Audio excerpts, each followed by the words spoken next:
apa kira-kira perlindungan hak-hak ketenagakerjaan khususnya karyawan, pekerja terkait apabila yang bersangkutan itu di PHK?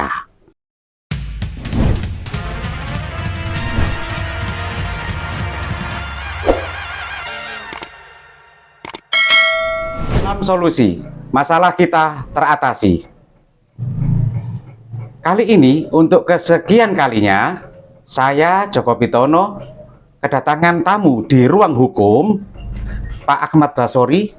Beliau adalah praktisi dan konsultan hukum ketenagakerjaan, akan membahas hal-hal yang terbaru berkaitan dengan perkembangan perekonomian, impact-nya, termasuk kaitannya dengan ketenagakerjaan. Silakan Pak Basori.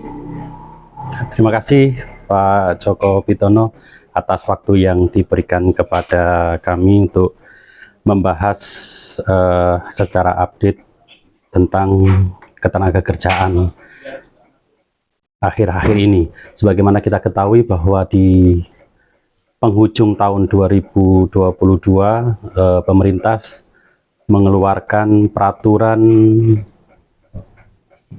pemerintah pengganti undang-undang, ya, Perpu ya, sebagai pengganti Undang-Undang Cipta Kerja. Dan secara khusus di dalam Perpu ini, sebagaimana Undang-Undang Cipta Kerja sebelumnya mengatur tentang ketenagakerjaan, maka patut kita perhatikan bagaimana perubahan-perubahan sebetulnya yang terjadi dari Undang-Undang Cipta Kerja ke Perpu ini. Sebetulnya secara prinsip tidak banyak perubahan yang mengatur tentang ketenagakerjaan ini khususnya, di mana sebetulnya yang ditunggu-tunggu oleh para pekerja itu tentunya adanya perubahan-perubahan yang mengarah ke hak-hak mereka, tetapi secara faktual tidak banyak yang berubah, terutama di masalah mengenai pesangon, mengenai apabila terjadi pemutusan hubungan kerja, itu tidak banyak berubah di sana, gitu Pak. Perkembangan terakhir Pak Basori, perekonomian kita ini sudah mulai merangkak, bangkit setelah pasca COVID. Dengan adanya Presiden telah PPKM sudah ditutup ya, di close ya, dicabut begitu ya. Tapi efeknya bagi perusahaan-perusahaan ternyata dengan undang-undang yang terbaru atau Perpu ini, malah rumornya malah lebih banyak siap-siap untuk mem-PHK atau merampingkan perusahaannya. Ya, sebetulnya secara langsung memang tidak dampak COVID-19 itu dengan adanya perubahan dicabutnya PPKM itu ya, sebetulnya secara makro pengaruhnya itu ya banyak secara makro ya, secara internal perusahaan-perusahaan sebetulnya banyak pengaruh dari makro ini, seperti perang Rusia Ukraine itu kan, terus kemudian dampak krisis di Amerika itu rasanya juga cukup berdampak pada sektor usaha di dalam negeri, sehingga ada kemungkinan juga dengar isu bahwa tetap akan terjadi PHK di sana. Tapi bagaimanapun juga sebetulnya di dalam aturan itu PHK itu adalah upaya terakhir yang mesti dilakukan oleh perusahaan. Tentunya upaya itu mesti dikomunikasikan dengan baik kepada para pekerjanya agar bagaimana caranya perusahaan itu bisa bertahan dengan persaingan yang begitu ketat dan situasi ekonomi yang juga cenderung mengalami penurunan gitu ya.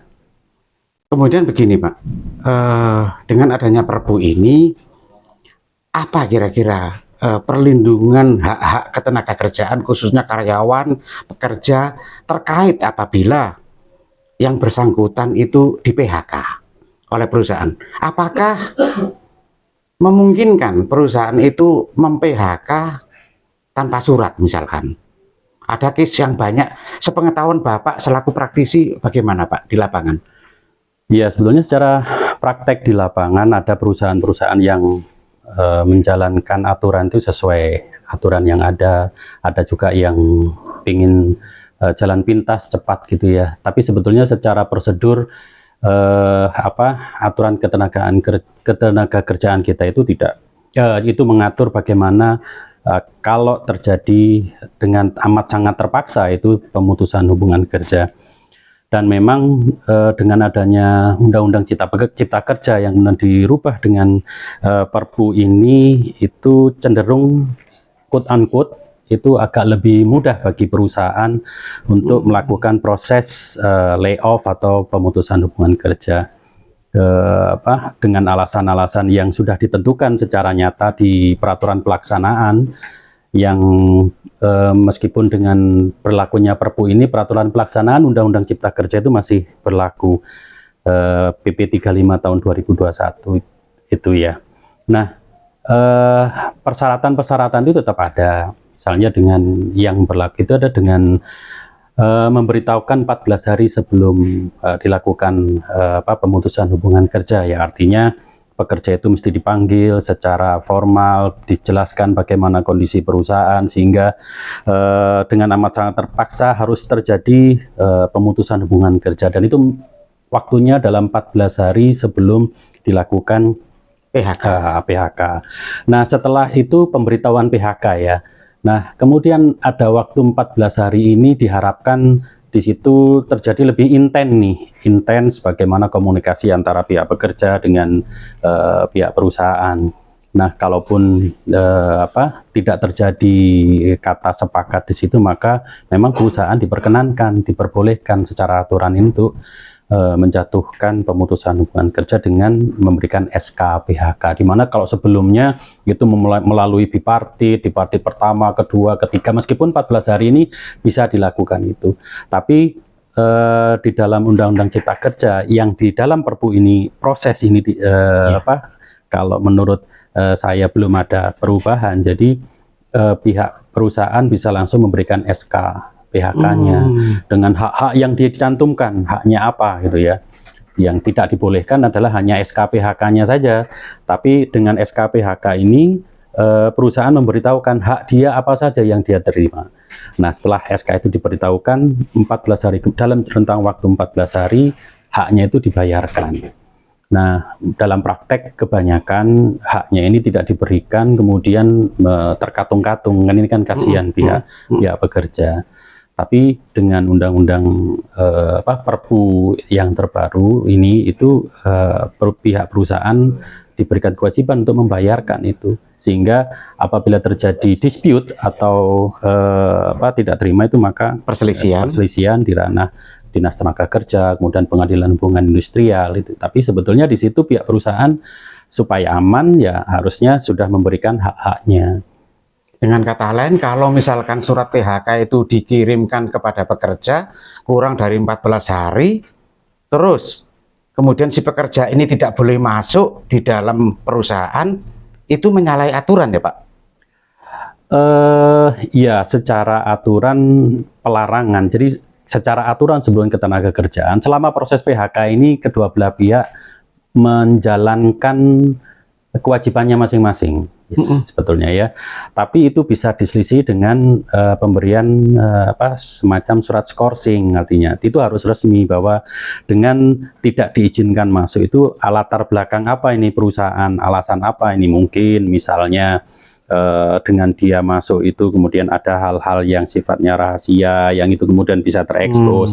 Tapi dengan pemberian skorsing itu hak dari, karena ini sepihak dari pihak perusahaan, maka hak dari pekerja itu tetap harus dibayarkan selama masa skorsing itu, selama masa waktu itu ya.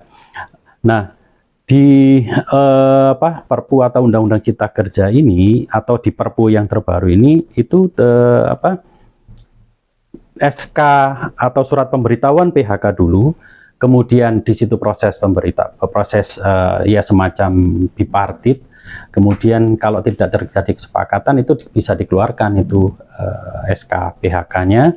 Nah, SK PHK diberikan dengan hak-hak yang diberikan dan itu dibayarkan oleh perusahaan kepada yang bersangkutan gitu ya. Tapi mungkin pada kenyataannya banyak terjadi di lapangan itu SK PHK diberikan tapi haknya tidak dibayarkan gitu Pak Pit. Sehingga pihak karyawan merasa dan dalam hal ini dirugikan.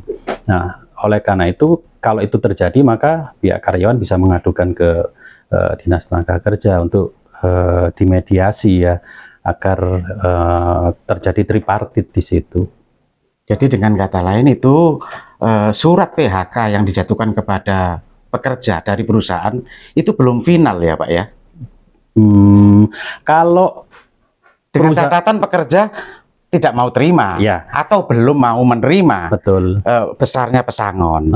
Kalau misalkan besarnya pesangon sesuai norma Undang-Undang Ketenagakerjaan atau Perpu, kalau hak-haknya itu sudah sesuai, saran saya yaitu diterima oleh pekerja. Karena kalau hak-haknya itu sudah sesuai dengan aturan ketenagakerjaan dan itu kemudian sudah dibayarkan, menurut hemat saya itu hanya nanti membuang waktu dia saat proses tripartit atau di pengadilan hubungan industrial. Karena sebetulnya secara hierarki proses ini kan baik itu Dinas Tenaga Kerja maupun Pengadilan Hubungan Industrial itu melihat apakah perusahaan itu menjalankan kewajibannya sesuai dengan yang diatur di dalam Undang-Undang Ketenagakerjaan gitu ya. Nah, kalau itu selama itu sudah diberikan ya dengan berlakunya Perpu yang baru ini, saran saya itu diterima. Nah, kalaupun itu tidak diberikan hak-haknya, baru kemudian kita bisa fight ya, artinya berjuang, menerima berjuang untuk mendapatkan hak kita. Kalau kita ambil contoh PHK dalam rangka efisiensi perusahaan nih Pak, kira-kira seseorang itu mendapatkan pesangon berapa sih Pak? Kalau untuk Perpu ini, kemudian komponen pesangon itu apa saja sih Pak? Ya, kalau perusahaan itu ingin melakukan efisiensi ya di dalam peraturan pelaksanaan undang-undang ini, di mana di PP 35 tahun 2021 kalau ingin melakukan efisiensi, sedangkan perusahaan itu tidak tutup itu ya pesangonnya itu satu kali itu artinya ada perhitungan di dalam PP 35 2021 itu misalnya dengan masa kerja 1 tahun maka pesangonnya 2 kali. Oh, 2 kali. 2 kali. 2 kali artinya 2 bulan gaji. Kemudian 2 tahun itu 3 kali. Nah, itu batasannya sampai 8 tahun itu maksimal 9. Perhitungannya ya. Dan kemudian ada yang namanya penghargaan masa kerja. Penghargaan masa kerja ini kelipatan 3. Jadi 3 tahun. Pertama pesangon tadi ya. Pertama pesangon gitu ya. Sekarang kemudian penghargaan masa kerja. Penghargaan masa kerja itu dengan minimal 3 tahun. Start mulai 3 tahun. Mulai 3 tahun masa pengabdian ya. 3 tahun dia terima maka penghargaan masa kerjanya adalah 2 kali, artinya 2 bulan. Nah, kalau perusahaan itu mau melakukan efisiensi, maka dihitung dia berapa lama karyawan itu bekerja, kemudian dihitung pesangonnya berapa. Kalau misalnya dia masa kerjanya 5 tahun, maka pesangonnya adalah 6 bulan gaji ditambah penghargaan masa kerja.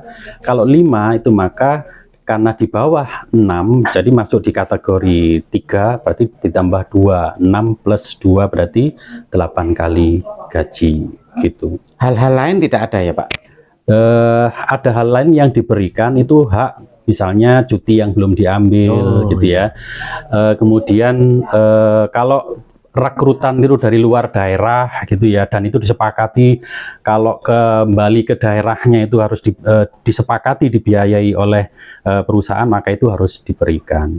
Dan memang di Perpu ini itu ada pengurangan, itu dulu ada yang namanya ganti rugi perumahan dan kesehatan 15%, itu yang sekarang sudah tidak ada, sehingga murni hanya uang pesangon dan penghargaan masa kerja ditambah dengan hak-hak yang dia belum diambil, seperti misalnya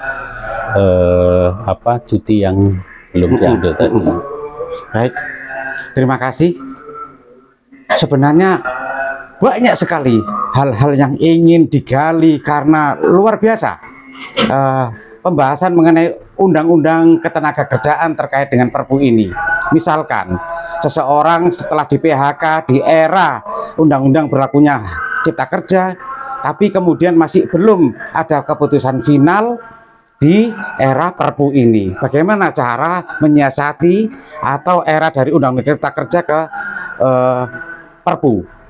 Tapi untuk kesekian kalinya kita akan bahas di dalam pertemuan berikutnya.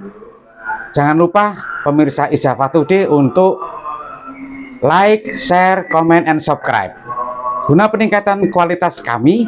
Dan apabila ada di antara para pemirsa yang tertarik untuk menanggapi atau berkaitan dengan urusan ke-PHK-an ini, Undang-Undang Ketenagakerjaan, silakan memberikan catatan, komentar yang tertulis di nomor HP admin di bawah ini. Terima kasih Pak Bas atas kehadirannya. Assalamualaikum warahmatullahi wabarakatuh. Salam solusi.